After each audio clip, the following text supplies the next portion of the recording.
As optimal conditions go, it's hard to concoct a better scenario than the one the football gods cooked up for Bill O'Brien and the Houston Texans in Nashville on Sunday afternoon. Aside from the venue and finding out a couple hours before kickoff that Jadeveon Clowney would be sitting this one out, well, almost everything else laid out in about as choice a fashion for the Texans to get their first win of the 2018 season.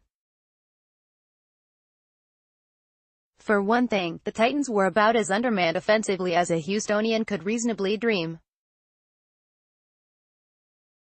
If you were allowed to choose 4 Titan players to miss this game with injury, you'd probably choose QB Marcus Mariota, Tay Delaney Walker, and bookend tackles Taylor Lewin and Jack Conklin. Well, they were all sidelined with injuries yesterday. For another thing, you would think that going against a rookie head coach in his second career game would yield an advantage for a seasoned head coach like Bill O'Brien. Well, let's just say if you thought that, you thought wrong. Way wrong. For the second straight week, O'Brien stumbled ass over eyeballs on his own decision, indecision, and general lack of self-awareness. His team was unprepared and uninspired until they were down 14-0, and even after that, it wasn't all that great.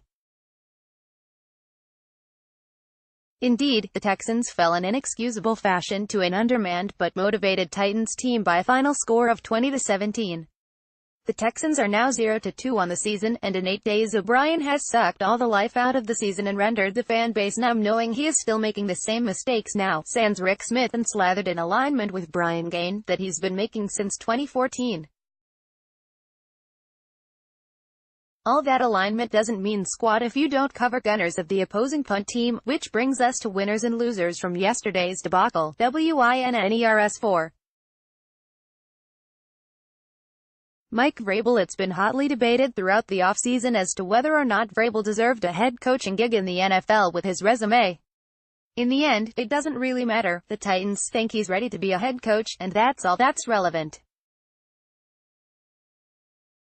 If you're Titans fan, you should be highly encouraged by yesterday's game. Vrabel did the things an undermanned coach should do in this situation, like call high-variance plays, fake punt, an easy pitch and catch, and roll out some offensive creativity, Derrick Henry Wildcat, all while minimizing exposure to weakness Blaine Gabbert, 20 pass attempts. When presented with chances to be aggressive, Vrabel did that. Can you imagine O'Brien going for it on 4th and inches on his own 37-yard line in that spot? Me neither. Vrabel took that game yesterday. He may have won that game for his team. Good for him. 3. Will Fuller. While it was hotly bad on Sunday afternoon, it wasn't all bad.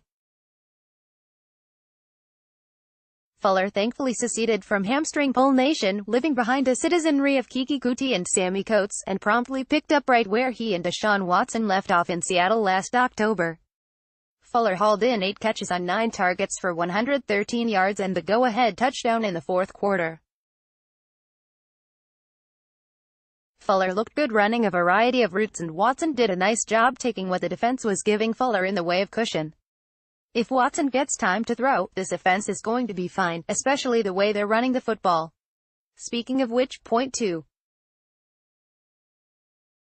Alfred Blue. Apologies to Blue for my constant written and verbal criticism of his inclusion on this team.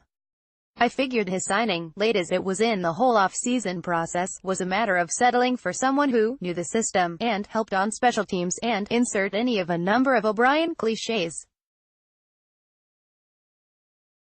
I hated what felt like the team mistaking Blue's underwhelming running style for steadiness.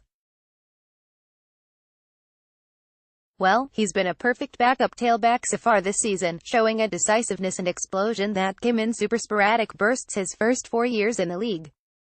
Showing that on every run so far this year. So, my bad, Blue. You're my boy. 1. Ryan Fitzpatrick. Fitzy is maybe the best story of the NFL season so far, throwing for over 400 yards and 4 touchdown passes in both of his starts thus far, against the Saints and yesterday against the defending Super Bowl champion Eagles.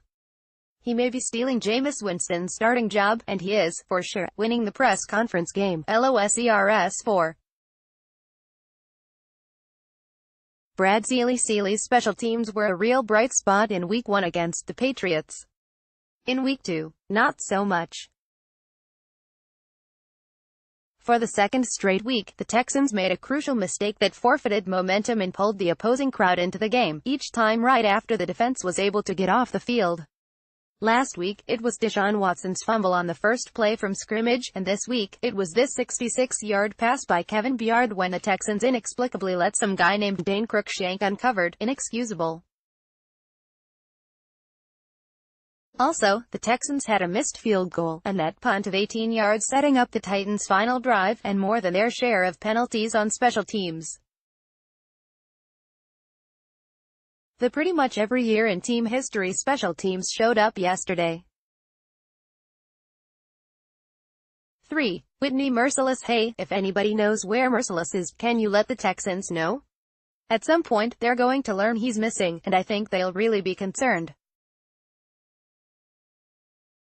Thank you for your help too. Jadeveon Clowney. So we found out during the pre-game show on Sunday that Clowney would not be playing on Sunday, due to back and elbow injuries. At least those were the injuries noted on the injury report throughout the week. Anytime Clowney misses time with injuries, it shines a light on the decisions that the Texans will need to make relative to the 2014 No. 1 overall pick after this season, and with every game missed due to random dings and bruises, the odds on the Texans moving on from him increase. Add to that an absurdly stupid mistake by Clowney on Sunday, a 15-yard penalty for trash-talking a Titans player who was tackled into the bench area, a mistake that led to the tying field goal, and it was a bad Sunday for Clowney. And yes, Clowney had more of an impact on the outcome of a game in which he was in street clothes than he did in playing 60-plus snaps in Week 1 at New England. 1. Bill O'Brien. No preamble needed. Here are all of the things that are on Bill O'Brien's lost contribution tab for Sunday. General unpreparedness. The Texans allowed the aforementioned fake punt, and played with a general malaise and lack of fire for the first quarter and a half of the game, as they allowed the Titans to build a 14-0 lead and, more importantly, believe correctly they could win that game. Lack of discipline. The Texans committed 11 penalties for 88 yards, and the worst of all of them was the Clowney and sportsmanlike penalty, which yields an impression that O'Brien lacks control of his sideline, or at the very least, Clowney has zero respect for his head coach. Lack of rules knowledge on the Titans' final drive. On a 2nd and 7 on the fringe of field goal range, Brennan Scarlett blocked a Gabbert forward pass into the arms of Gabbert, and with Texans defenders closing in, Gabbert tossed the ball forward and out of bounds. The referees correctly called a 5-yard penalty, and a rally of 2nd down. O'Brien was incorrectly screaming for a loss of down. Bad look for O'Brien. Play calling. O'Brien was actually decent for most of the game in this area. The Texans did rack up nearly 450 yards of total offense, but there was one sequence in the Texans' possession after the Titans tied the game at 17 where O'Brien, frankly, screwed up. The Texans had been moving the ball on the ground and in vertical chunk plays through the air for the entire second half.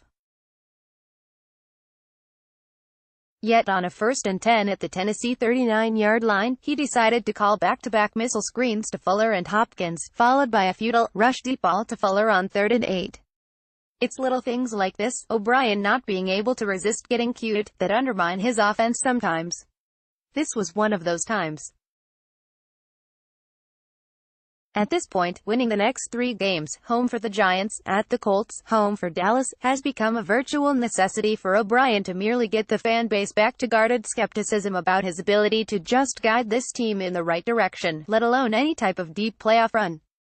Listen to Sean Pendergast on Sports Radio 610 from 2 to 6 p.m. weekdays.